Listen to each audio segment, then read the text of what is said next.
hopefully you're not all three. Because I think, number one, if you're all three, you're in big trouble. I know everybody loves to be all three and wants to have their name 16 times in the beginning credits, but put your ego in check and get someone else to handle some of the other positions. It's just bad. It's just bad business, in my opinion. Now, having said that, as a producer, a director, a writer, the homework that should be done. It's hard for me to say about what a writer should be doing. A writer's created a product, has created the project, has created the script. If you are given the task as a writer to write a spec project for somebody in particular, you might want to keep budget in mind when you're writing. And when I say that, if you know that this project is going to be in the low millions or in the low hundreds of thousands, keep your amount of characters at a minimum, keep your locations at a minimum, and try to tell a story as much without that much movement. If it's a really truly budget conscious project, and that's the case. And you know what? I'm a big believer in keep it simple. Keep it simple.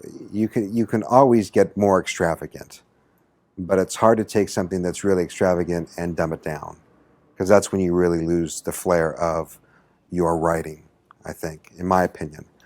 As a director, a lot of the same applies in the sense that keep it simple.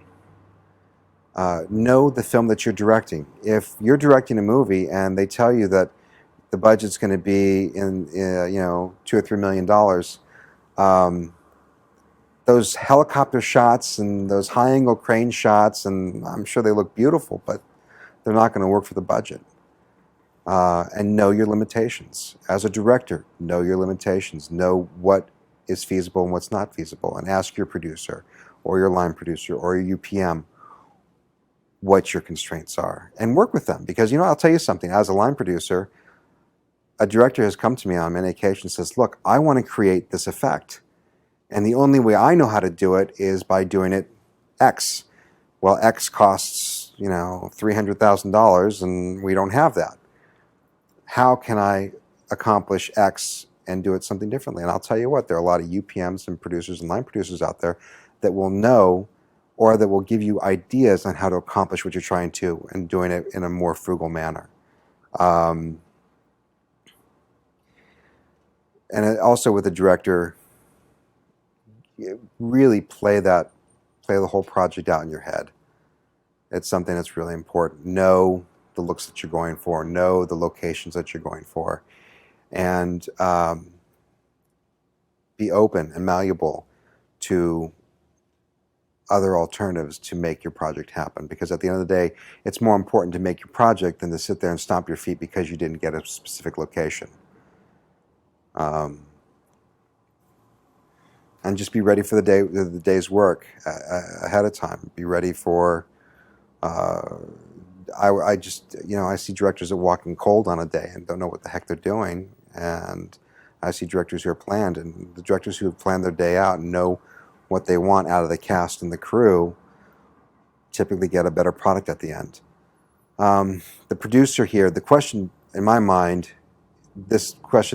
really relates to the producer. And there's a lot of work involved in development when it comes to being a producer.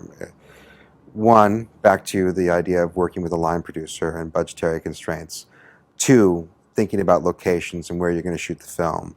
Three, what kind of film are you trying to accomplish here? Four, what kind of cast do you want to put in this thing? I mean, what can you afford and what can you not afford? I love it when I get these bright-eyed producers that come to me and say, I have this movie, and it's a great movie, and everybody says that this movie is fantastic, and everybody's really behind the project, and it's a great project, and I want Denzel Washington, and I want Jack Nicklaus, and I want I want all these people. Well, that's fantastic.